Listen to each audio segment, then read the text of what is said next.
Alternativa Sonora.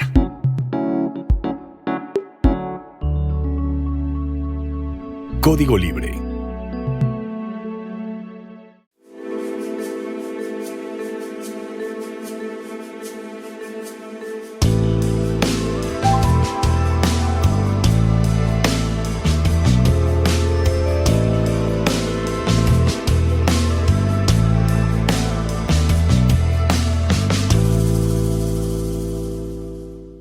Amigos de Código Libre, bienvenidos a una emisión más de Resiliencia en Línea. Gracias por acompañarnos desde donde estén, a través de Spotify o Facebook o de televisión o radio. Gracias como siempre.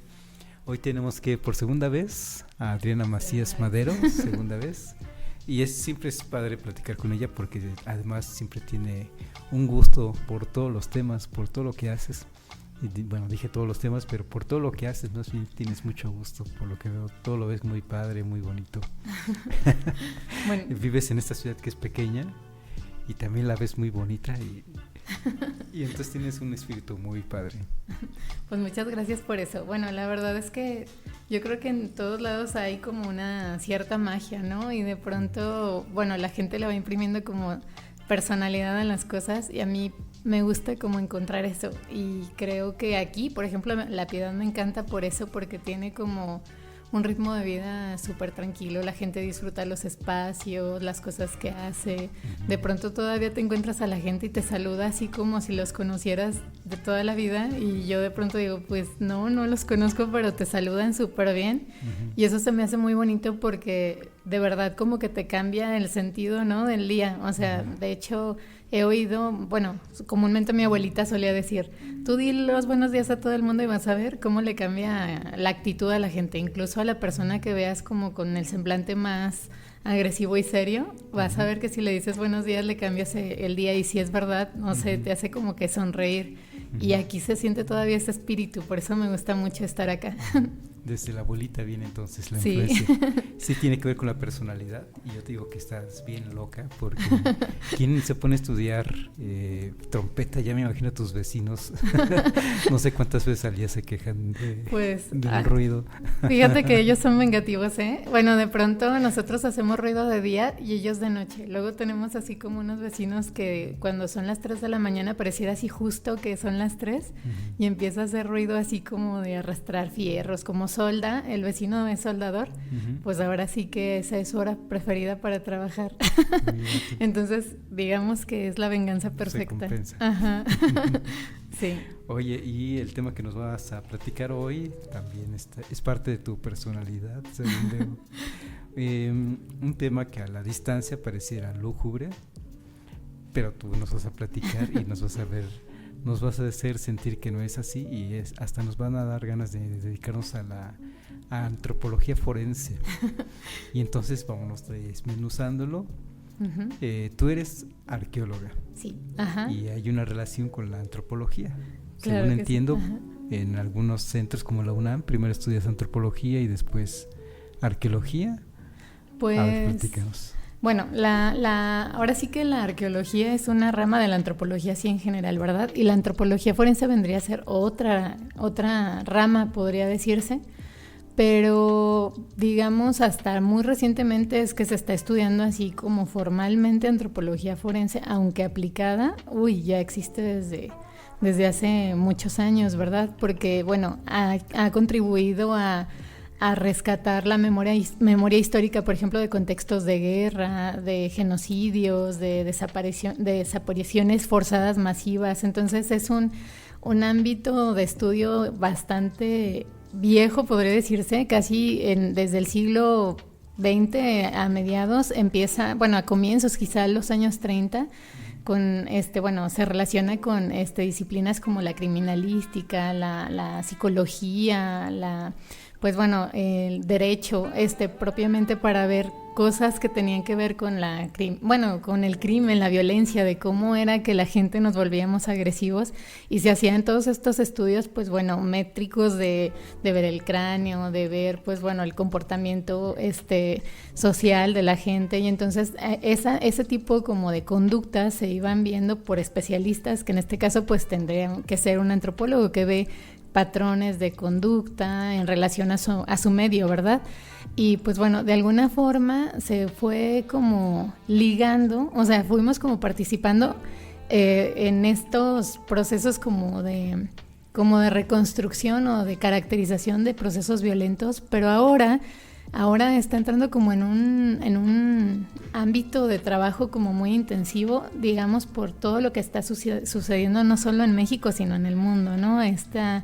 Como este incremento de violencia, pues de desapariciones, de faltas a los derechos humanos. De pronto, bueno, la antropología forense se vuelve algo como muy importante, porque pues básicamente lo que sigue haciendo es estudiar al hombre y sus conductas, pero pues bueno, utiliza como de referencia, pues bueno, en este caso la antropología física, que se enfoca en el estudio del cuerpo humano como una herramienta de proyección de esa conducta, de cómo, por ejemplo, se le inflige al cuerpo humano algunas, violencia, pues algunas torturas o algunas, pues sí, algunas transformaciones que van dejando registro. O sea, de pronto el antropólogo forense estudia desde que el individuo nace, o sea, lo que es antemorte en toda su vida, o sea, y lo que sucede a lo mejor en un proceso de, de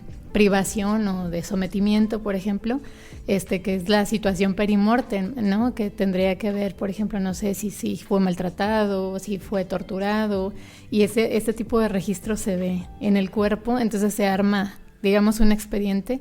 Luego el arqueólogo, digamos que es ahí donde yo, por ejemplo, yo soy arqueóloga, nos encargamos, bueno, con esta experticia que tenemos de estudiar contextos, de ver todo el proceso de formación, de ver las evidencias relacionadas con diferentes eventos, pues de tratar de ver qué tipo de elementos están asociados a un acto, pues bueno, delictivo o violento en cierto nivel, ¿no? Que no todo tiene que ver con, con, por ejemplo, con desaparición o con ejecuciones o esas cosas. A veces también un antropólogo forense interviene, por ejemplo, en accidentes, en desastres, ¿no? Naturales, por ejemplo, en estas cosas, por ejemplo, con lo del tsunami y todo esto. También hay antropólogos forenses que van, rescatan y hacen los perfiles de individuos para poder dar con la identidad de las personas que digamos que fueron víctimas, ¿no? En estos contextos. Uh-huh. ¿Cómo llegaste a la antropología forense? ¿Porque eres arqueóloga? Sí, ajá. ¿Y te imaginabas siendo antropóloga forense después? La verdad que no. La verdad es que, bueno, a mí la arqueología, de pronto, bueno, cuando uno piensa en arqueología, de pronto mucha gente piensa arqueología y piensa en sitios arqueológicos, ¿no? En museos, quizá, en colecciones, pero de pronto a mí la arqueología siempre me pareció que está en todas partes. Eso sí, que se puede ver arqueología en todo lo que deja huella. Y la verdad es que yo siempre no he sido como muy apegada al contexto tradicional, es decir, no trabajo mucho como esas líneas de la arqueología tradicional o prehispánica, sino que más bien mis líneas eran arqueología histórica. Y de pronto, pues bueno, cuando sale esta oportunidad de trabajar en arqueología forense, que fue hace aproximadamente 10 años, en la Fiscalía de Chihuahua, justamente cuando estaba pues un momento pues muy alto de violencia, de desapariciones, de pues bueno, de ahora sí que de mucha necesidad de hacer este trabajo arqueológico desde esta disciplina. Pues bueno, me llaman así como de hay una oportunidad de trabajo, y yo dije, ay, qué extraño, bueno, pues a ver qué sucede. Y cuando llego, de pronto veo que es una forma de hacer arqueología más dinámica, o sea, súper intensa, pero digamos con un sentido social muy, muy despierto. Es decir, trabajas con la gente hacia un lado, haces equipos de multidisciplinarios, o sea, trabajas con químicos, con biólogos, con médicos, con ahora sí que hasta la policía, o sea, tienes que cambiar como de cassette, o sea, de pronto ese lenguaje que trabajas con otros colegas, de hablar pues de términos arqueológicos o técnicos a lo mejor, se tiene que reajustar para poder ver, bueno, cómo adaptas ahora sí que pues tu metodología, no tu metodología, sino tus términos o tus formas de aplicación para que encajen con otras metodologías y vayan por el mismo objetivo, porque de pronto acá, o sea, no se trata solo de hacer un trabajo como separado, sino que tu trabajo le sirva a la siguiente persona que sigue como en la cadena de procesos. Y la verdad es que se vuelve como muy crítico y muy funcional. De pronto es bien interesante poder ver cómo le sirves realmente a la gente, así desde esta disciplina, cómo la gente realmente habla contigo y te ve como alguien que le estás pues sí, procurando un servicio, y eso es muy bonito. La verdad es que, otra vez volviendo a la abuelita, de pronto mi abuelita sí era mucho de decirte que, pues bueno, que hicieras cosas para ayudarle a la gente, para servirle, ¿no? Y de pronto este sentido de la arqueología social es como o sea, la parte de la arqueología que a mí más me gusta. Uh-huh. Es una disciplina propiamente práctica. No se puede hacer investigación en ello. ¿Puede ser profesora investigadora en antropología forense o eso no existe? Claro que sí. De pronto, bueno, depende ahora sí como que el contexto donde se trabaje, ¿verdad? Por ejemplo, en la fiscalía no había mucha oportunidad de hacer investigación porque tenías, o sea, por ejemplo, en la época que yo estaba trabajando era de que salían casos todos los días. Habíamos muy poca gente realmente trabajando. Por ejemplo, yo estaba en la Fiscalía de Chihuahua, aunque había un equipo en Juárez, pero por ejemplo, éramos 2 arqueólogos y 2 antropólogos físicos, y entonces nos rolábamos, ¿no? Por evento que le llamaban. Entonces, pues nos tocaban ahora sí que mitad y mitad de casos, y tenías que entregar, pues a más tardar, digamos, el procesamiento de tu carpeta, a más tardar en 21 días, y eso dependiendo del caso, ¿no? Porque obviamente había casos pues más rojos o más fuertes, con más interés, por ejemplo, de darle respuesta, y en ese sentido pues tenías que sacar rápido la información y no había como esa posibilidad de hacer investigación como tal. O sea, me refiero a analizabas tus muestras, o sea, tu contexto y demás, pero así como hacer una investigación a largo plazo, de ver, por ejemplo, cómo cambia algo, cómo puedes como contrastar algunos datos, como que no había tanto. Había, a veces cuando había tiempo, teníamos una compañera que era súper científica en ese sentido. Ella era antropóloga física y trabajaba la rehidratación, y de pronto a veces cuando tenía tiempo encontrábamos restos con tatuajes y los hidrataba y pues bueno, recuperaba el tatuaje como tal, y así había una posibilidad más para poder identificar a una persona, ¿no? Cuando teníamos manos, por ejemplo, también las rehidrataba y se rescataban huellas digitales. Entonces había, en algunos casos, y cuando había un poquito más de tiempo, sí había posibilidades de hacer algo de investigación, pero era un poquito como limitado porque el interés de la fiscalía era resolver casos. Pero, por ejemplo, desde una universidad, o sea, hay posibilidad, ahora que hay tanta demanda de antropólogos forenses, por lo que decíamos, el incremento de violencia, sí hay posibilidad de hacer investigación. De hecho, pues la intención es crear laboratorios, por ejemplo, donde se reproduzcan los procesos tafonómicos de descomposición, por ejemplo, de cómo pasa las fases que pasa un cuerpo desde que se deposita hasta que se deteriora, ¿no? O cómo puede ser transformado a través de diferentes alteraciones. Por ejemplo, no sé, encontrábamos cuerpos calcinados, otros en contenedores, por ejemplo, otros que estaban por ejemplo, en lugares muy húmedos que se descomponían en proceso muy lento, por ejemplo, y en ese sentido, ¿cómo es cuánto tiempo puede tardar un cuerpo en deteriorarse?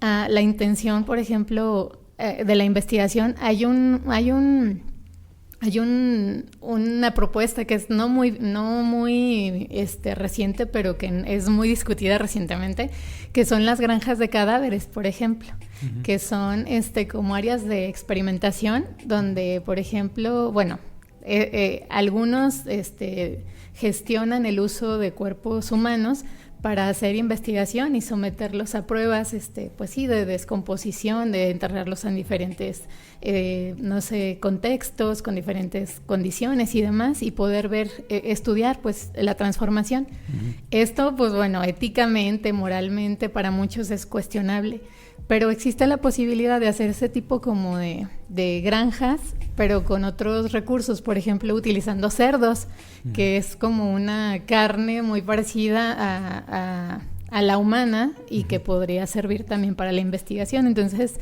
de investigación sí se puede hablar mucho todavía. Uh-huh. Uh-huh. Por lo que escucho, trabajas para la Fiscalía entonces de Chihuahua, uh-huh. y el interés de la Fiscalía era como que armar expedientes, digamos, a resolver casos con base en esos expedientes. Uh-huh. Tu trabajo era precisamente abonar a ese expediente, y este asunto de la investigación todavía no alcanzo a entenderla del todo, a ver si nos ayudas un poco. Pensando en la arqueología, y además es algo que de repente no caemos en la cuenta como usuarios comunes y corrientes, que la arqueología que estudia al hombre desde los objetos, digamos, uh-huh. no sé, los pendientes o un collar que puedan traer, o los vasijas que usan, de ahí han armado cómo es que se estructuró en una sociedad o en una tradición que le dicen también, ¿no? Uh-huh, uh-huh. Una civilización que, según nos han dicho, ya no recuerdo si tú u otros arqueólogos, como que ya no se usa la palabra civilización por este asunto despectivo que puede tener, uh-huh. sino tradiciones, ¿no? Uh-huh. Pero sociedades, a fin de cuentas, ¿cómo es que desde estos objetos puede llegarse a constituir, cómo es que se organizaban socialmente? Y en antropología forense puede suceder algo similar. Por ejemplo, aquí... porque entiendo que entonces tu materia de estudio, tu objeto de estudio, pues es un cadáver, sí. o unos cadáveres, un conjunto de cadáveres. ¿Hasta cuáles son los alcances, en todo caso, hablando de como investigadora, uh-huh. que puede tener el estudio de la antropología forense, o por dónde va más bien? Fíjate que, a diferencia, por ejemplo, de la antropología tradicional, por ejemplo, la antropología tradicional estudia, como tú bien dices, como conjuntos, patrones, formas de un grupo, un colectivo de gente de hacer cosas, ¿no? De adaptarse, transformar, de impactar un contexto, una forma de utilizar un recurso, de aprovecharlo. Y aquí, es como individualizar, es decir, estudiar, sí, a un humano, pero buscar sus características propias y reconocer esos patrones, esas características personales, y volverlo parte como de identificar de qué grupo pudo haber sido, o qué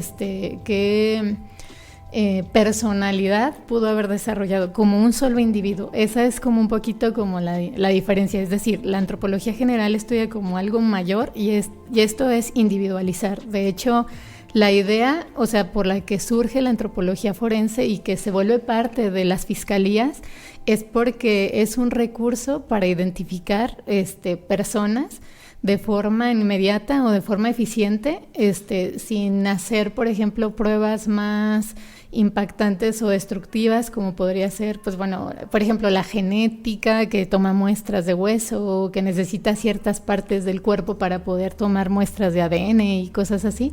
Y la antropología forense, digamos, con esta experticia que tú mencionabas también de los arqueólogos, que nos encargamos de ver objetos, de ver, usos de, por ejemplo, huellas de ciertos elementos en el contexto. Así es como nosotros podemos contribuir a dar identidad. Por ejemplo, el hecho de que en el contexto aparece un cuerpo, por ejemplo, calcinado, pero que que de alguna forma tiene, junto a él aparece un anillo, o aparece un cinturón,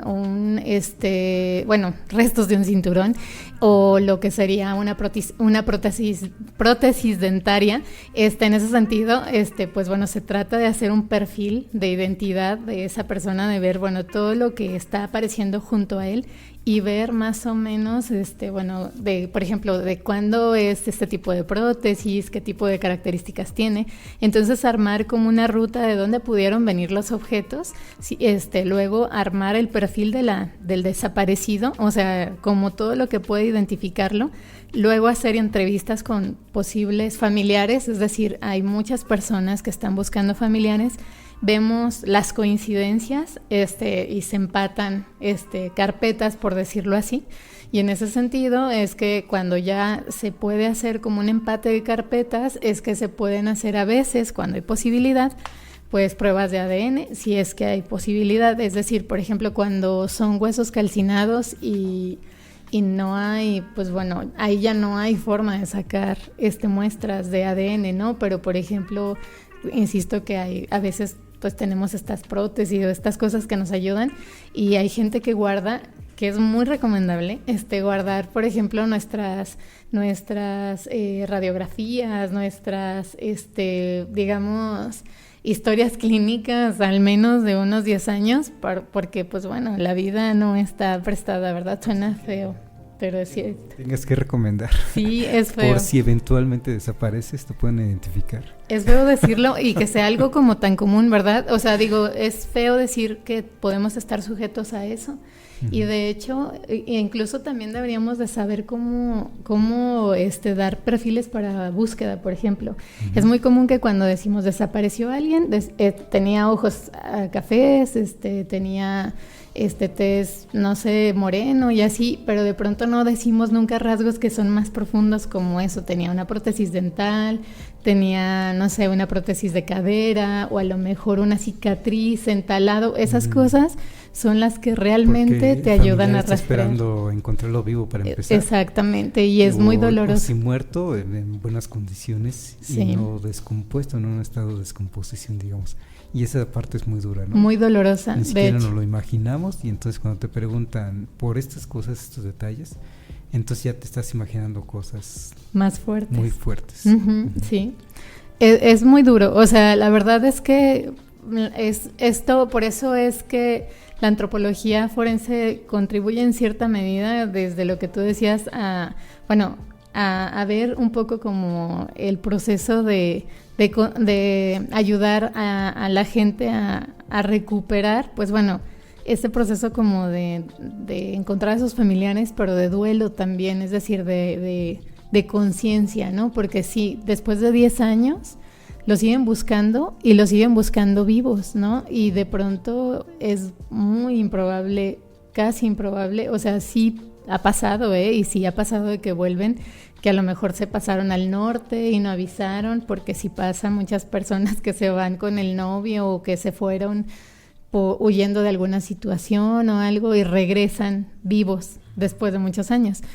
Pero muchas veces después de tanto tiempo, o sea, lo más posible es que pues estén muertos, y también es un proceso de concientización, pues de hacerse la idea de que a lo mejor sí vuelven, pero que si se va a encontrar, pues hay que tener como otras estrategias de búsqueda incluso también, para poder ahora sí quedar con ellos, ¿verdad? Entonces saliste a campo también a hacer búsquedas. Sí, ajá. Y con eso también, entonces hay como que un perfil a buscar. Ustedes ya saben como qué indicios hay como para por aquí vamos a buscar algo.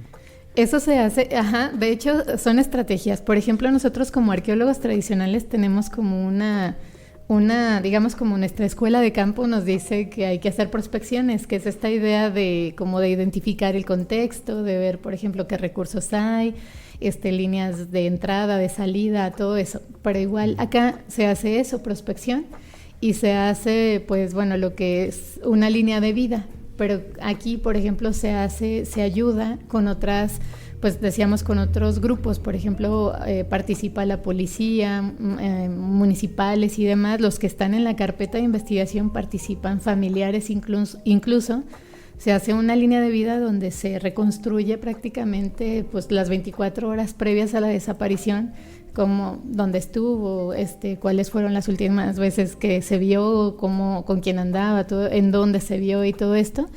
Y en ese sentido se arma un área más posible de búsqueda, y conforme al espacio se establece una estrategia de búsqueda para el rastreo. Entonces, pues bueno, sí se destacan ciertos elementos para buscar, a lo mejor, pues bueno, primeramente, pues bueno, ropa, bueno, lo que ellos traían puestos, vehículos, algunas cosas así que puedan ser como de fácil identificación. Y pues bueno, o alteraciones, ¿no?, en el paisaje o en el contexto. De pronto, bueno, no sé, las formas en cómo están dispuestos los muebles, de si hay algún cambio en un espacio, eso te hace notar que hay algo, por ahí hay que buscar, ¿no? Entonces, sí, por ejemplo, incluso, bueno, en las fiscalías hay K9, que son los perros, ¿no?, de búsqueda, que ya cuando es una búsqueda pues de varios días y no aparece la persona, se lleva el K9 y a veces ellos son, pues bueno, los que encuentran, pues bueno, a personas, ¿verdad? Pero a veces es fácil encontrarlas entre todos así sin la ayuda del K9 previamente. Uh-huh. Y como dices, para mal, de una manera triste, es una situación triste a fin de cuentas, que en México hay un incremento de violencia desde hace un tiempo. Sí. Bueno, los autores hablan a veces de se redujo en 25%, ya se amplió, en fin, y a veces también ha de ser por zonas. Durante un tiempo, como dices, fue Chihuahua donde se hablaba más, sí, y así podemos tener ciertos lugares, pero tengo la impresión de que en todo territorio hay desaparecidos, más, menos, pero hay desaparecidos. En esta misma ciudad ha habido casos de desaparecidos, y por lo que alcanzo a entender, entonces tu campo es un campo en expansión, digamos, que lo que falta entonces son antropólogos forenses o arqueólogos forenses. Y pienso entonces que habría muchas familias que les estaría interesando emprender una búsqueda, que no lo han hecho seguramente por miedo, para empezar por miedo, después por falta de recursos, uh-huh, después porque no hayan por dónde empezar, digamos. Uh-huh. Pero digamos, me quedo pensando que hay posibilidades, por lo que cuentas, hay posibilidades de emprender una búsqueda en función de esos criterios o esas técnicas. Y no sé si en ese sentido has hecho o todo tu equipo o parte de la comunidad ha hecho algunos pequeños guiones de cómo emprender búsquedas, como dices, así como que hay que guardar, uh-huh, las radiografías que tengan por ahí. Pues bueno, lo ideal siempre es acercarse a la policía, ¿verdad? Sabemos que luego no dan respuesta tan rápido como uno quisiera, ¿no? Y como familiar te pones en la postura del familiar y entiendes que pues lo que ellos quieren es, como tú bien dices, encontrarlos con vida y rápido, lo más pronto que se pueda, ¿no?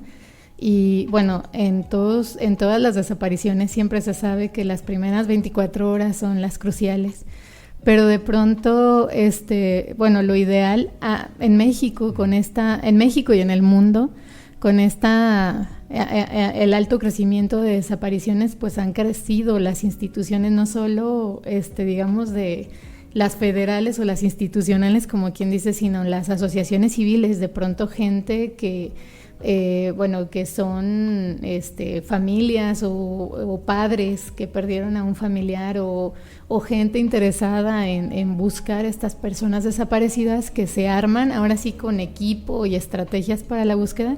Ahora sí que existen manuales y tratados por todas partes, pero lo que pasa, o sea, alguna de las cosas que se llega a crear con digamos, estas intervenciones luego independientes, uh-huh, es la alteración de los contextos. De pronto, digamos que como no se ayudan de especialistas, por ejemplo, en este caso, por ejemplo, de criminalistas o arqueólogos, lo que hacen es remover los contextos, y cuando encuentran las pruebas ya no sirven como prueba judicial, uh-huh, porque está removida del contexto, digamos, de prueba, ¿no?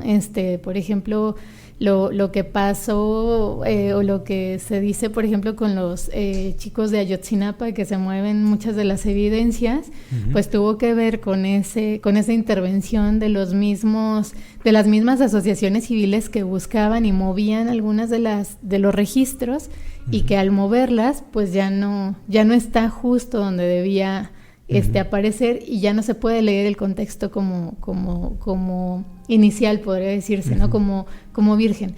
La arqueología, o sea, es algo que nosotros sabemos siempre, es destructiva, o sea, desde que un hombre pisa un contexto, digamos, virgen, ya lo alteró, ¿no? En ese sentido hay que verlo, digamos, desde una perspectiva como general previa, antes de la intervención, durante y después, para poder ahora sí que tener varias vistas y poderlo leer así. Y entonces eso es lo que está pasando conforme va creciendo la delincuencia, las desapariciones, están creciendo las asociaciones civiles, la gente que demanda justicia, derechos y demás, y que hay leyes que se aplican a esto. Pues bueno, también ha movido como mucho la forma en cómo se trabaja en estos contextos. Por eso yo creo que es el momento justo para poder estudiar, o sea, crear instituciones que eduquen, ahora sí, arqueólogos profesionales en la búsqueda, para contribuir con estas instituciones, estas dependencias, estas asociaciones, pero ya como especialistas en el registro, en el levantamiento, en el armado de evidencias judiciales, para que puedan armarse casos legales y en ese caso llegar a una resolución justa para las familias y para las personas desaparecidas. ¿Te tocó trabajar con esas asociaciones? De pronto, eran menos, eran muy, apenas como que empezaba el movimiento. Había apenas estaban las de las desapariciones, de las desaparecidas de Juárez, pero era un movimiento como muy, muy fuerte para Juárez. Nosotros estábamos en Chihuahua y estaba, en este caso, pues bueno, algunos de los compañeros trabajaron con el caso, de Rubí Marisol, ¿se acuerdan? Hay incluso el caso, de Marisela, que pueden ver el documental en Netflix. Uno de los arqueólogos que trabajó en Chihuahua participó en ese caso y colabora en el armado de la carpeta. Sin embargo, apenas empezaban como a surgir estos grupos, digamos, independientes de búsqueda. Pero, pues bueno, era con esa intención de dar respuesta a la solución de sus casos. Pero insisto que esa buena intención de buscar, de pronto lo que hace es digamos, como restringir el buen registro o el buen procedimiento, a lo mejor, del registro o el levantamiento de contextos. Entonces, sí podrían colaborarse, o sea, pero yo creo que es muy importante formar primero, y luego ya ahora sí podrían seguir existiendo ambas, pero colaborando juntas. Yo creo la fiscalía con estas instituciones, porque obvio no se representan. Siento yo que igual, desafortunadamente, la justicia no da respuesta suficiente para los padres que buscan todos los días a sus hijos, que tienen otras demandas, otros casos, otras cosas que hacer, y de pronto los padres no tienen tampoco la paciencia para estar esperando la respuesta, que puede tardar meses, ¿no? Entonces sí es importante que ambos tengan como esa representación, pero con alguien que esté capacitado para guiarlos. Entonces, por eso es que creo que ahorita, por ejemplo, ahí se están abriendo formaciones en la ENA, por ejemplo, de antropología forense, en la UNAM. Hay, se van a abrir recientemente también en San Luis Potosí, en Zacatecas. Entonces sí hay este interés por formar y contribuir a ser, pues, gente especialista en ese ámbito. Me quedo pensando en asociaciones que están buscando a sus conocidos, y bueno, que hay personas que pueden encontrar restos de alguien, restos quizá de su familia, y lo que van a querer es arroparlo. Así ya esté muerto, así sean restos, van a querer arroparlo, y arroparlo es recogerlo, incluso llevárselo a su casa, no sé. Y entre lo que menos están pensando es si alteran el contexto que dices, pero se logra. Ya hay asociaciones que encuentran a alguien, un cuerpo, y avisan a la autoridad. Sí, de hecho, generalmente siempre avisan. Eso es algo como muy bueno en ese sentido. O sea, sí tienen siempre como ese seguimiento, porque, bueno, es muy extraño, pero muchos lo que buscan no es solo llevarse el cuerpo, sino más bien justicia un poco. O sea, lo que quieren, por ejemplo, alguna vez escuché de algún antropólogo forense colombiano, en estos casos también de la guerrilla, de cómo iban a buscar los antropólogos forenses a la selva los restos de los guerrilleros y de los desaparecidos, y de pronto una de las madres que iban subiendo en este contexto, y que había minas, ¿no? Que explotaban, y que de pronto era un contexto bastante hostil y peligroso para quienes buscaban. Ella dice, no, o sea, paren la búsqueda, yo ya no quiero buscarlo, él se fue hace mucho, él decidió irse, entonces yo no voy a arriesgar a nadie más por buscarlo a él, ¿no? Entonces, bueno, muy pocos tienen claridad sobre también, bueno, que algunos de sus desaparecidos, pues bueno, están metidos a veces en contextos fuertes. Otros, por ejemplo, lo que quieren es saber dónde está su desaparecido, pero, y como tú dices, darles sepultura o tenerlo cerca, tener una claridad. Pero como por ejemplo para hacer pruebas de identificación, muchas veces se necesita de las instituciones. Generalmente avisan a la policía con el afán de que se arme la carpeta, y ahora sí se le dé seguimiento a esa carpeta para poder darle un perfil como de identificación, podría decirse, y en ese sentido pues es que se altera la evidencia. Es decir, por ejemplo, generalmente cuando los encuentran, tristemente, o sea, no es una fosa individual, son fosas clandestinas donde hay varios, ¿no? Entonces, pues puede ser de uno a varios individuos, y pues bueno, generalmente tienen procesos de sometimiento, de violencia, y en ese sentido lo que se busca es ver, bueno, armar esta idea de una memoria colectiva para poder saber qué pasó, ¿no? ¿Qué pasó ahí? Y en cierta medida, pues bueno, cómo evitarlo, ¿no? Yo creo que, como tú decías, desafortunadamente está creciendo la violencia, pero no hay que ser tan negativos en el sentido de que, híjole, todo se va a volver horrible y vamos a estar peor, ¿no? Quizá también la antropología forense surge y pretende contribuir a hacer acciones preventivas, o sea, también a poder cuidarnos de hacer ciertos actos, patrones, formas de comportarnos, de exponernos. Muchas veces sabemos que, por ejemplo, no hay que andar por la misma ruta, que hay que cambiar de dinámicas de cómo nos movemos en las ciudades, ¿no? Por ejemplo, la forma en cómo vestimos, cómo ostentamos cosas. Ese tipo de cosas quizá sí son conductas que debemos actualizar y mejorar. Y en ese sentido, quizá la antropología forense es una forma de estudiar esos patrones, de cómo en sociedad estamos transformándonos y cómo podemos contribuir a mejorar para reducir en cierta medida la exposición a ser víctimas, ¿no? Que pues bueno, podemos ser, pero también no podemos ser, o sea, no hay que ser tan negativos en ese sentido. A fin de cuentas, no tener miedo a salir. No hay que vivir con miedo.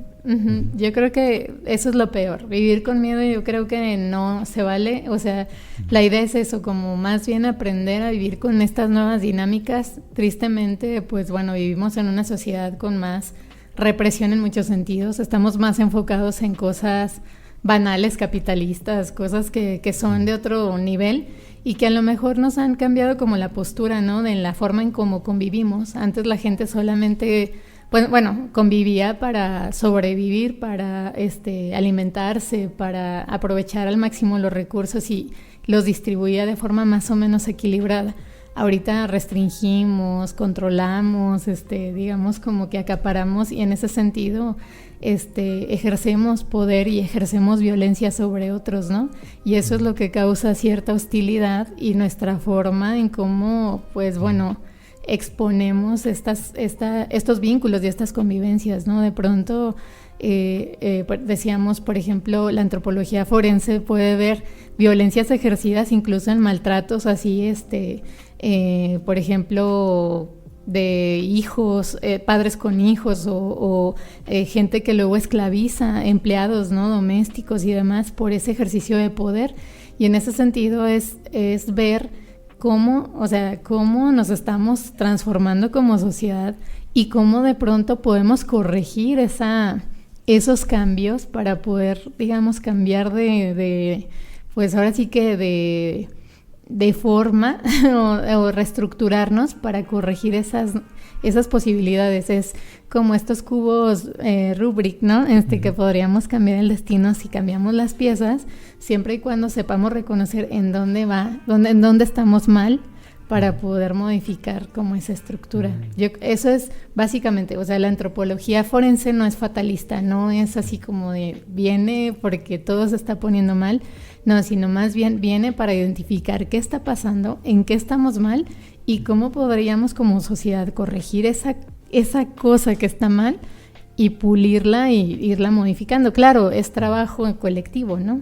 Sigue siendo. Sí, tú te has dedicado a esto, no sé si de tiempo completo, porque según la última entrevista que diste aquí, era trabajar con infancia, con esto de los huertos escolares, si no mal recuerdo, y ahora tal parece que regresas a esto de la antropología forense luego de 10 años que nos comentas.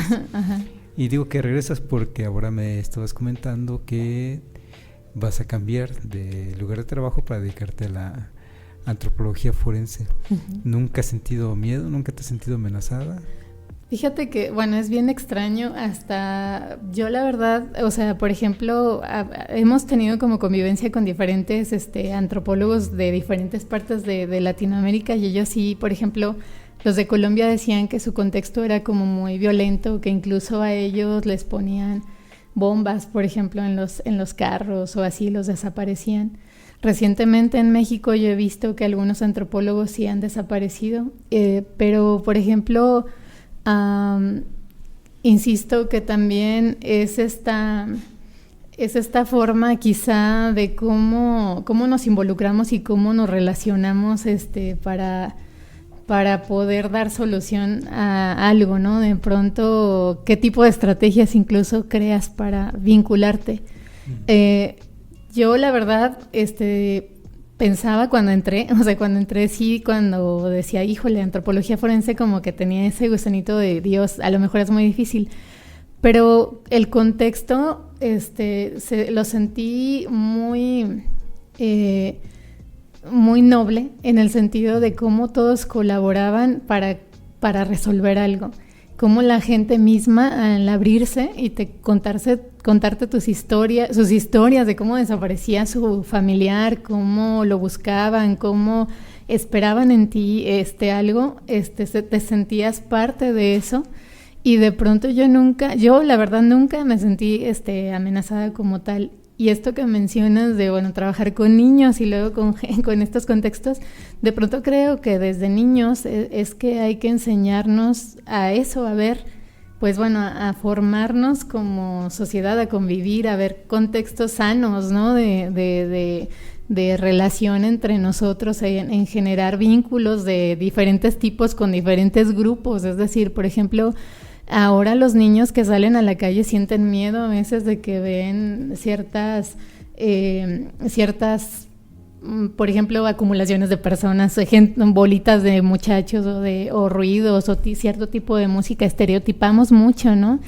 Y yo creo que de pronto tendríamos que volver a recuperar otra vez esa libertad, esos espacios, o sea, eso de vivir sin miedo, de volver a salir, de volver a hacer los espacios públicos, de hacer lugares, digamos, pues más dinámicos otra vez para que la gente vuelva a sentirse en paz. Es decir, yo creo que eso fue lo que nos ha transformado como sociedad. Nos volvimos como otra vez individualistas, de nuestra casa, de nuestras cosas, de lo mío, de nada más esto, así de, digamos, pequeños castillos aislados. Y creo que eso transforma mucho. He visto como, por ejemplo, en Colombia nos decían los antropólogos que ha cambiado mucho la dinámica porque la gente se han valido mucho de la cultura de crear espacios, por ejemplo, comunitarios, donde los jóvenes pueden hacer actividades de recreación, no sé, de siembra, de varias cosas, artísticos, y en ese sentido disminuye la violencia.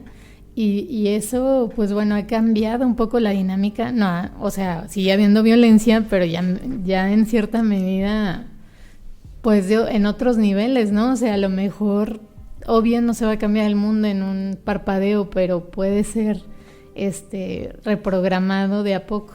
Entonces, yo creo que hay muchas formas de llegar desde la antropología a contribuir a cambiar el mundo. Quizá pues no le toca solo a un antropólogo, sino a todos, ¿verdad? Pero sí se puede contribuir de muchas formas. Ya.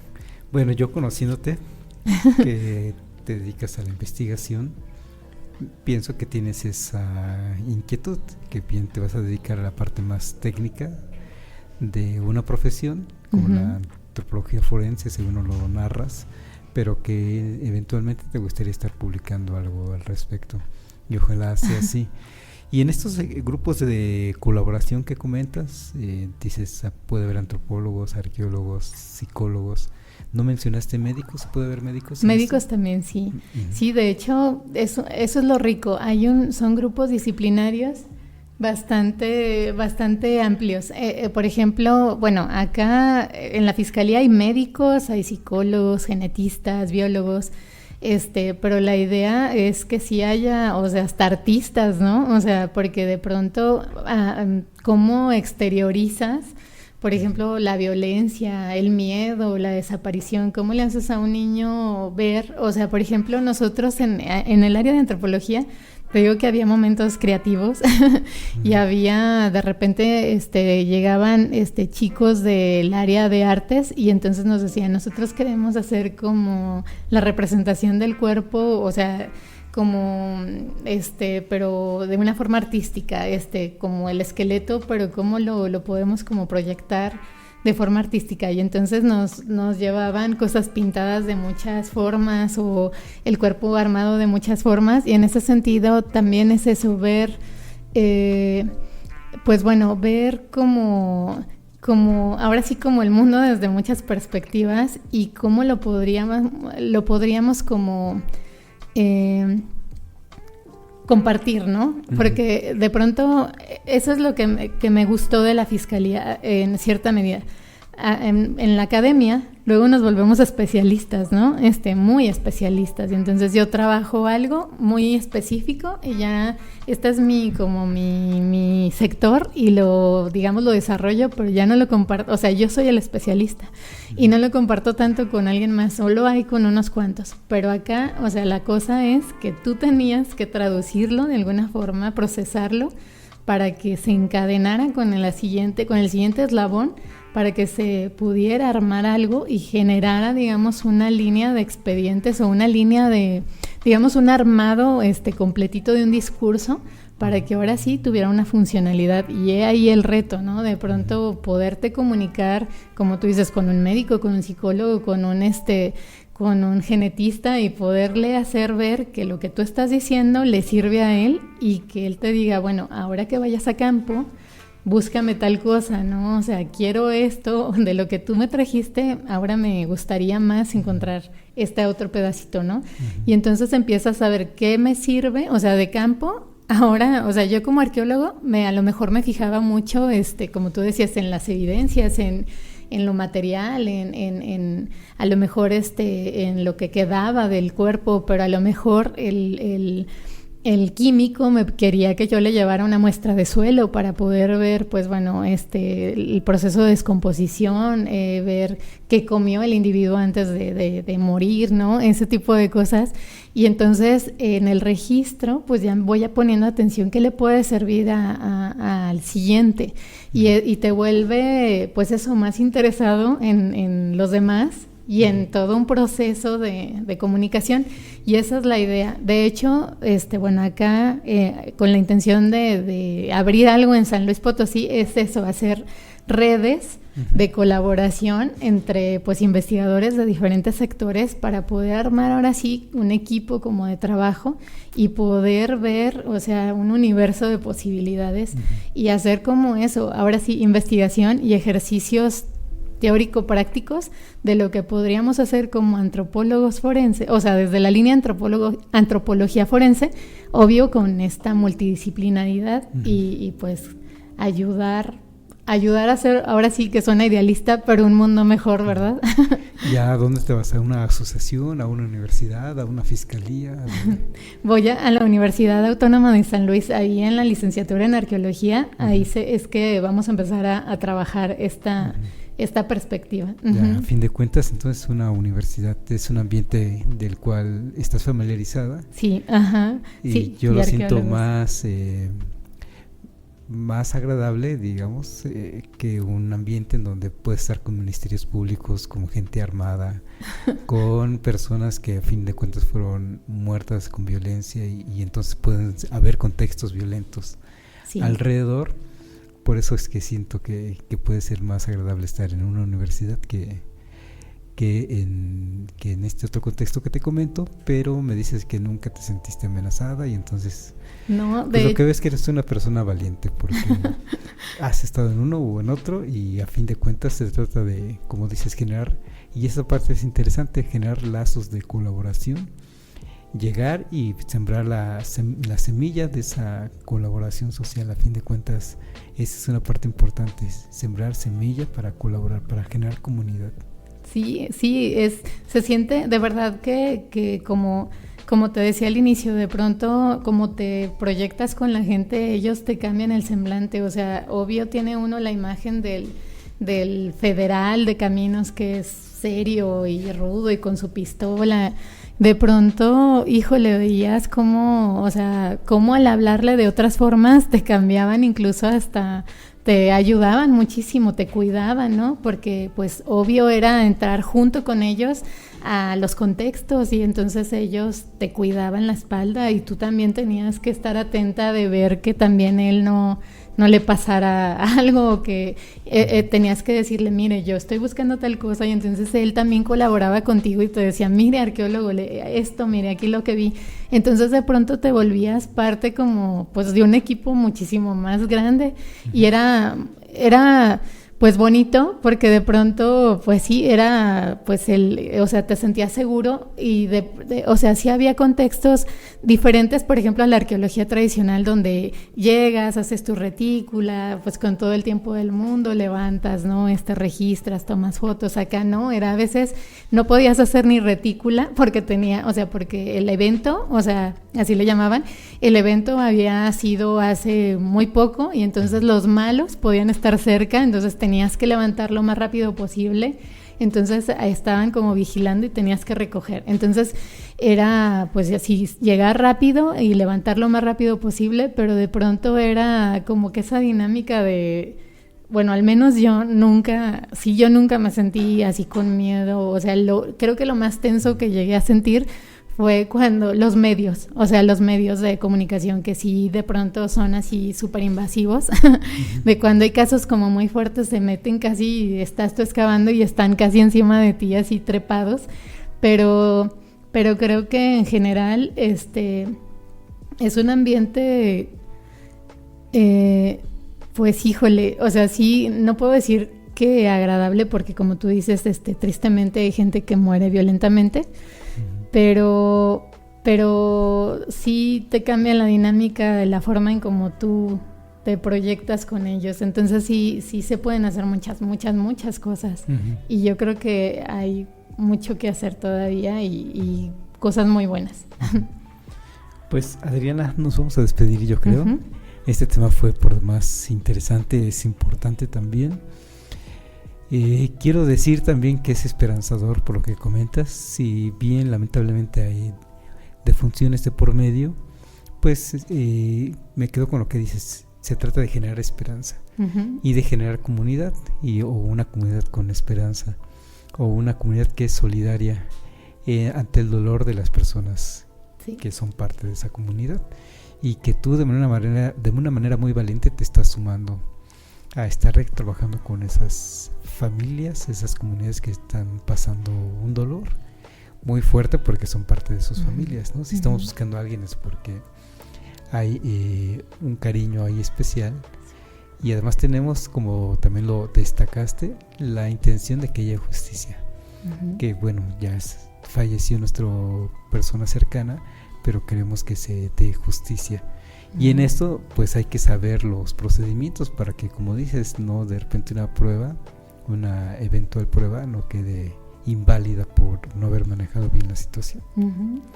Sí, a veces las buenas intenciones lo alteran todo, ¿no? O pues estás eufórico, necesitado de respuestas y pues digamos tomas malas decisiones. A todos nos pasan, somos humanos, ¿no? Pero eso, hay que sabernos ayudar. Yo creo que eso es lo importante, saber cómo hacer, como tú bien dices, comunidad, equipo, y eso es nuestra idea, o sea, generar lazos de trabajo, lazos de conocimiento, estrategias de diferentes perspectivas, y ahora sí que ayudarnos, y entre más juntos, pues más acaparamos, ¿no? Yo creo que en esa forma podemos ahora sí que hacer más cosas. Una comunidad que incluye, como también lo dijiste, a la policía misma, ¿no? De la que tenemos pésima visión, una pésima percepción de si hacemos una evaluación de los mejores, quiénes son los más corruptos o quiénes son los menos corruptos en el país. En México siempre salen las instituciones menos corruptas, la Marina, el Ejército. Después ya hasta el último peldaño pueden estar los políticos, los policías también, ¿no? Y entonces Sí, tú nos dices que los policías pueden ser también parte del equipo sí, con el que estemos trabajando. Sí, de hecho, ahora sí que, bueno, yo creo que todos, o sea, los seres sociales somos tan corrompibles y también tan morales como podamos, ¿no? Depende ahora sí, otra vez el contexto, la forma en cómo se nos trate o la forma en cómo nos estructuremos. Y entonces la idea es eso, como armar vínculos de confianza, y yo creo pues eso, de valor, o sea, ahora sí que de representación de tú estás comprometido a colaborar con nosotros, pues entonces en ese sentido tomar ahora sí como ese cargo de conciencia y colaborar con esa calidad pues sí, de papel que va a jugar dentro de una colaboración que alguien más depende de, ¿no? Y en ese sentido, quizá al principio, o sea, van a ser, obvio, estamos claros de que van a ser ejercicios de prueba-error, suelta, afloja. Algo que luego no estamos como muy acostumbrados es que las disciplinas sociales también experimentamos, no como los científicos en los laboratorios, pero estos son pruebas de errores de, a ver, muévele aquí o ponle aquí, a ver si le cambiamos el papel o el título, o que haga esto, o que sea antes o después lo que él hace, o que intervenga, o que pregunte así, ya está. O sea, son juegos como de roles en cierta medida de cómo se distribuye la cadena, pero de pronto esa experimentación, ¿no? Y todos a todos nos gusta que nos traten bien, yo creo, a todos. Y entonces ahora sí que como dicen, en la forma en cómo nos tratamos es como nos proyectamos, y en ese sentido pues vamos a tratar de buscar la forma adecuada de organizar nuestra cadena de colaboración, y pues bueno, de encontrar una propuesta ideal para poder trabajar juntos. Esa es la idea, llegar a esa combinación perfecta. Bien, pues eres muy, iba a decir idealista, pero no se puede. Ya me lo han dicho. Pero sí. No, tienes fe en las personas, eso es bueno, y ojalá parte de tu papel va a ser entonces ayudarnos a la sociedad en general a tener confianza en nuestras instituciones, nos cuesta trabajo porque por lo que hemos escuchado, que te acercas a una fiscalía y te tratan muy mal, que es un lugar muy feo, que no investigan nada, que no hacen nada, en fin, y tu papel por lo que nos platicas hoy, quieres aportar precisamente a que estas cosas, si bien están mal, operan mal, pues mejoren, ¿no? Mejoren. Entonces eres optimista, más bien. Sí, eso sí, siempre. Ajá. Bueno, Adriana Macías Madero, pues gracias por habernos acompañado a un tema importante, más que interesante, importante para lo que estamos viviendo en México. Muchas gracias. Así que gracias por venir. No, muchas gracias a ti por siempre, pues, dejarme platicar. Ahora sí que yo súper contenta de hablar sobre temas de arqueología y temas de, pues sí, ahora sí que te decía como de sentido social. Uh-huh. Y ojalá que pronto podamos volver a vernos y te cuente ya, pues mira, ya lo armamos y ahí va, uh-huh. ¿No? Y como tú bien dices, bueno, esperemos publicar algo y compartirlo con la gente. De hecho, a mí me gusta mucho escribir más en medios como para uh-huh. la gente que para la academia en sí. Uh-huh. Entonces, seguramente si escribo algo va a estar por ahí para todos, pero ya te contaré. Me queda la duda si tú que ya has tenido esta experiencia y no sé si es tu área o si quieres comentar algo al respecto, ¿no? Pero de entre estos mundos de desapariciones, también entre los grupos antagónicos de delincuentes se andan desapareciendo unos a otros. ¿Entre ellos mismos también se buscan o es otra lógica la que manejan ellos? Es probablemente otra lógica, porque la idea es, pues eso, como eliminar todo rastro de las, digamos, de que hubo como un sometimiento, pues sí, un ejercicio delictivo, o sea, sí, dejar nada de huella. O sea, ese es como uno de los puntos más fuertes que juega este tipo de violencia, por ejemplo, con la memoria colectiva, ¿no? Con lo que hablan con una parte de los derechos humanos, cómo la violencia ha venido a jugarnos un vacío en la memoria colectiva porque se pierden sustratos de historia. O sea, de pronto, pues sí, hay gente, sabemos que en todo, o sea, como existe el bien, existe el mal, como los padres te dicen, no hagas esto o haz esto es lo bueno, esto es lo malo, y hay hijos que deciden hacer lo malo. Eso siempre ha pasado, o sea, sería idealista decir que todos los hijos son buenos. Uh-huh. Y algunos que se van por ese camino, pues bueno, deciden hacer esto. Entonces, de pronto, esas líneas se desaparecen. En algunos grupos la idea es desaparecerlo todo. O sea, que no quede nada. De hecho, hay contextos así, con esa intención de que no haya huella absoluta. O sea, los machacan, los calcinan, los vuelven a moler, o sea, de tal forma en que no quede absolutamente nada. Y esa es la intención, porque luego se ve que, o sea, te decía que de pronto te enseñas a leer contextos y de pronto ves, bueno, qué intención es, ¿no? O sea, que los dejan afuera, que los entierran, que los tapan de alguna forma, que los cubren.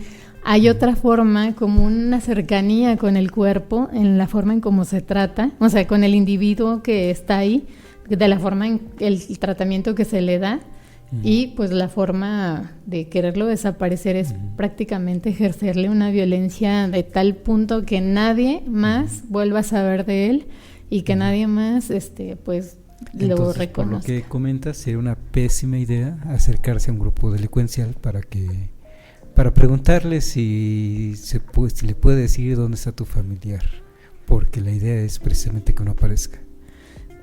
Pues parece ser que recientemente hay grupos, o sea, hay gente, asociaciones civiles que sí participan con estos grupos, que sí, que les preguntan, o sea, que digamos, les piden o sea, así como sensibilidad en el sentido de ayudarlos, pero pienso que no es la mejor idea, o sea, realmente es un albur, ¿no? O sea, otra vez decíamos, en el pedir está el dar, y hay gente, todos sabemos en la historia de la delincuencia que ha habido personajes malvados, o sea, truanes que han ayudado a su comunidad, ¿no? Que son buenos en en su ciudad y que les dan trabajo y ayudan y en cierta forma son funcionales, pero igual, híjole, es, digamos, como muy delicado de tratar si podría funcionar, o sea, depende, ahora sí, si son comunidades muy cerradas, si la persona,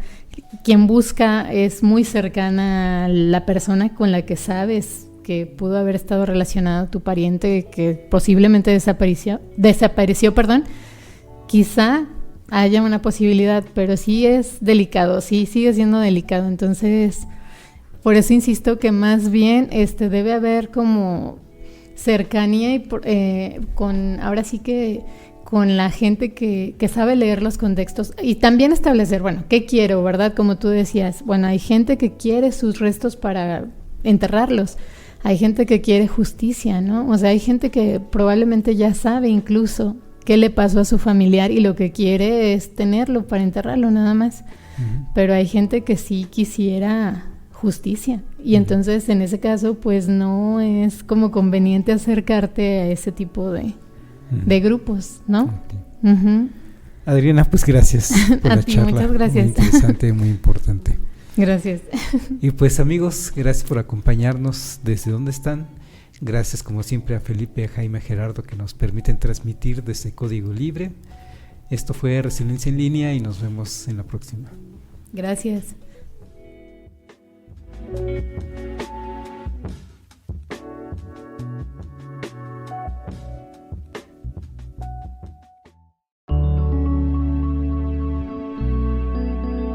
Código Libre.